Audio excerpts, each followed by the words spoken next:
I have to say, in the past year, we've seen a pattern of judicial nominees from President Biden, where over and over again, nominees have records of being partisan and ideological extremists, rather than men and women committed to following the rule of law. And looking at your record, I'm concerned that this nomination follows that pattern.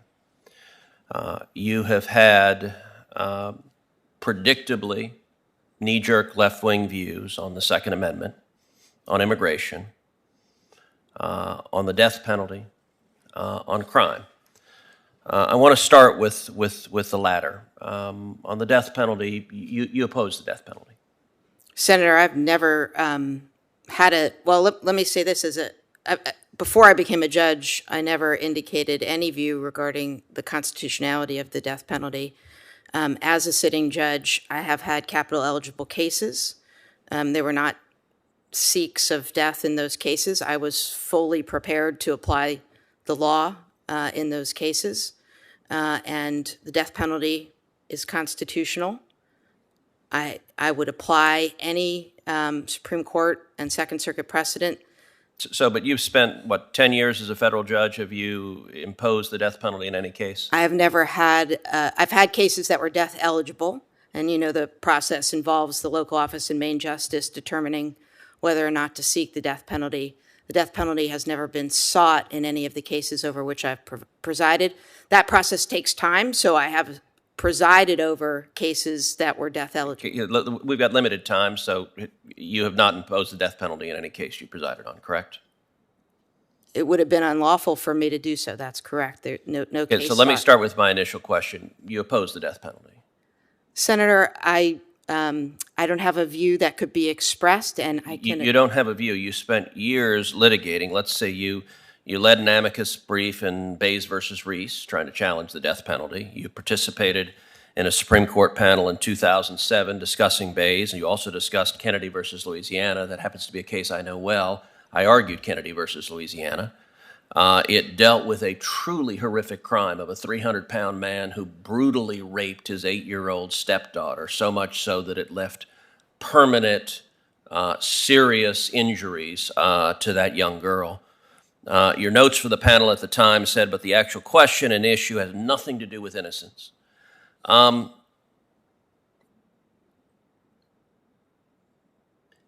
If you have consistently litigated against the death penalty prior to your time as a judge, and yet you're not going to answer whether you oppose the death penalty or not? Senator, my personal views have nothing to do with my application. You didn't say, you said you didn't have a view. You may disagree that your personal views are relevant, but that's not the same thing as not having one. I mean, we're adults here. You oppose the death penalty. Senator, that's okay. That is a view people can have. Senator, I can assure you, in any death case before me, but you're not going to answer the question. But there's a difference. You can argue your personal views are irrelevant, but you're just refusing to tell them that. Well, let's shift to criminal justice generally.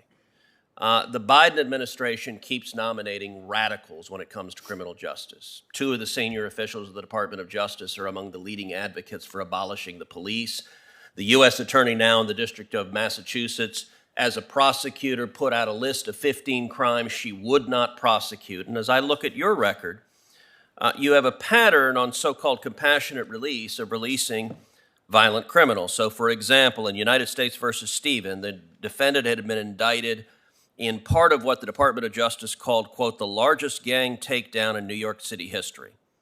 The defendant was one of 120 members of rival street gangs that were busted for racketeering, narcotics, firearms offenses.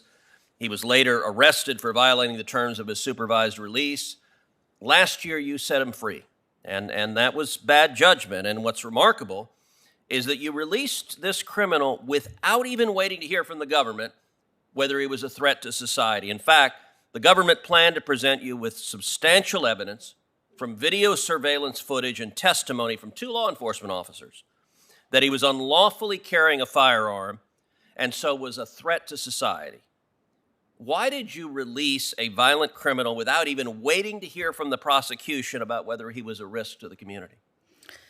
Senator Cruz, I have had many cases during the pandemic, as all judges have, regarding compassionate release in each of them. And actually, I think that was not a compassionate release case, if I recall correctly, but forgive me, I'm not sure.